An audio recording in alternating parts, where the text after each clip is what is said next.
It's Wednesday, December 23rd. Today we're talking about eating and drinking. Welcome to a COVID Christmas. It's day 23 of our COVID Christmas journals. I'm Pauline. I run the Scrapbook Room, a mobile and online scrapbook store, and I offer inspiration and friendship in the Scrapbook Playroom, a private Facebook group made for paper crafters just like you. Let's get started with today's prompt.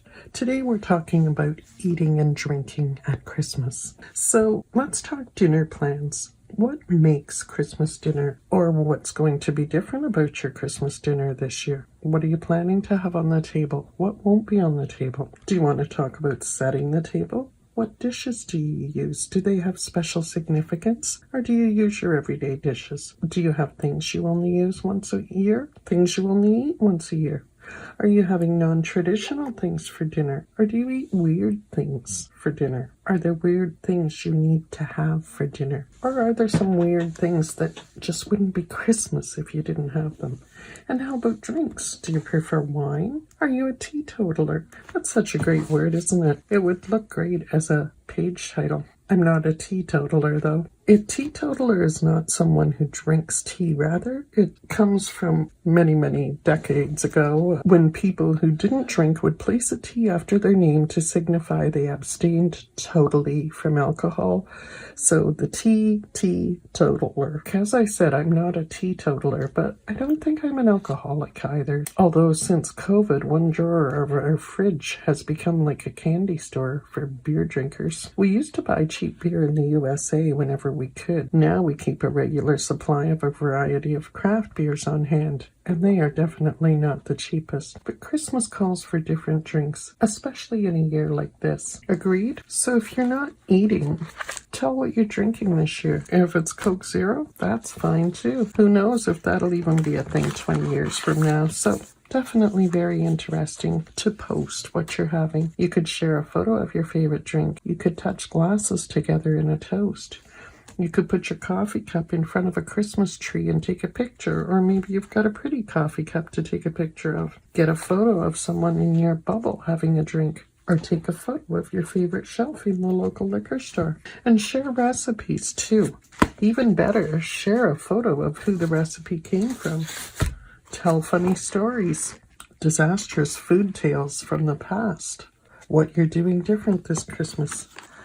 I'm making meat pies, not the traditional meat pies you might expect, but Golden Rooster beef pies.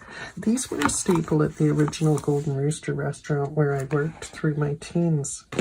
My then boss, Shirley, shared the recipe, which belonged to her grandmother, so they're what I'm putting together for Christmas Eve, and I don't make them very often. So that's different too. Traditionally, our house was mayhem on Christmas Eve as we rushed around doing last-minute things, taking turns in the shower with a house full of people, eating hot dogs or whatever was around, and preparing to head out to another family members for Christmas dinner. This year we're having a quiet dinner at our daughter's, who, yes, is in my bubble, and we're having meat pies. So now it's your turn. Share what you're eating or drinking this COVID Christmas. For my mini album today, I've hit this busy fa la la page again. By now I'm sure you've noticed it's not my favorite, so I'm going to cover most of it again. I'll put this plain mat, and I think I will angle it slightly, like so.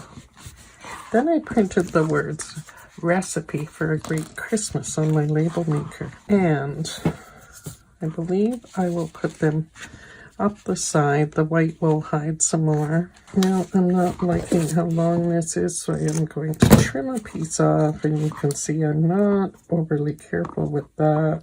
I will place that here. And for a great Christmas, I want it to go, I'll trim just a wee bit off there. I will put this here. I don't want to leave any of that fa la la showing, so I will put it there like so. So there I've got Recipe for a Great Christmas. Still a little busier than I would like, but what am I going to do?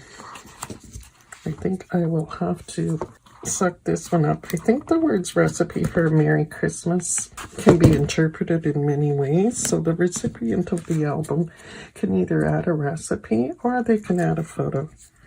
I cut my circle out for my date on the same paper as I used over here, so it'll kind of tie together. I'll slip that down at the bottom. A little busy for me, but it's done. Where to tuck recipes. My suggestion is envelopes, bags, or pockets. You could also tuck them under the photos as I've showed you to keep the photos open. The easiest way is to use an old envelope and simply tuck your card in there. Another item you could use is this was a paper bag from the dollar store. Glue it onto your page and attach it. The easiest way I know to create an envelope is to use the We Are Memory Keeper envelope punch board. So if you don't have any envelopes, this punch board is the perfect tool. I'll do a quick demo here. I talked about my meat pies, and I think I would like to make an envelope here to put on the page to tuck my recipe in. I would like the envelope to be almost as wide as the page and about 3.5 inches tall. So I find my measure on the punch board, and let's see if you can see this here. 6.5 inches tall. So my envelope size is 3 by 6.5 inches. My paper size will be 7 7/8 by 7 7/8, and I will score starting at the 2 3/4 mark. Hopefully you can see those lines. So I've pre-cut my paper to save a bit of time. Pull out the score pad here, and I start by lining up my first piece at the 2 3/4 inch line, and I score down there. There is a groove here, and the scoring tool goes right in it quite easily. After that, I go, oops, let's go back here for a minute. Missed a step, 2 3/4. We punch, and that gives us a little notch here. Now I turn and I line up so that my line is even with this, and I think you can see it there. My line is lined up. I know I'm good. I punch again and I score on the line. Turn one more. Again, I line up on that line, punch and score. And one to go. One last time. Punch and score. And we are going to have a perfect envelope. Now, I want to fold this way because I want my music to be on the outside. So I fold up on all the score lines. Yeah. And this is sticking up a little high, so what I like to do is just fold it down in, or you could cut it. We will do that for now. In here, and there is our envelope again here. We'll fold that up. Perfect envelope. So I could put my adhesive on here, and it would close up. Let's take a look at that on the page. So it will fit perfectly. And I can have my recipe tucked inside. I can have a picture up here. I don't want this writing. I could also put some white paint or something to fill that in, but I'll just line it with the Christmas paper. The Christmas music works fine. The other thing you could do with an envelope is use it for a journaling box. Don't actually do it up so that you can go like this. I've done envelopes where it's hinged into my book and opens up for journaling. It's a great way to hide a bunch of journaling. And then it tucks away nice and neat. Nobody has to see it. One more thing I wanted to show you with the punch board before we're through is that we could round the corners simply by going into this notch at the back, punch, and there we go. And again here, punch, and there we go. Now I don't need to do it here because I folded those up, but you see it gives a nice rounded edge to those. I think I want to go this way.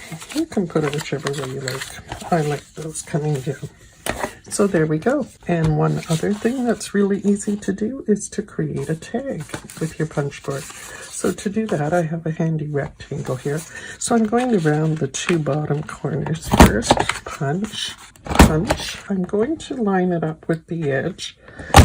Punch. Now I'm going to flip it over and line this side up to the same way. And punch.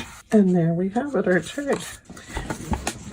And we can put a little hole with our handy crocodile punch.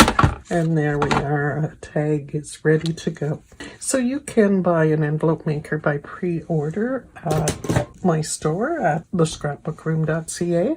I will give 10% off pre-orders if you're interested. And there are also limited numbers of blank cards and envelope sets available in the shop if you're interested in those.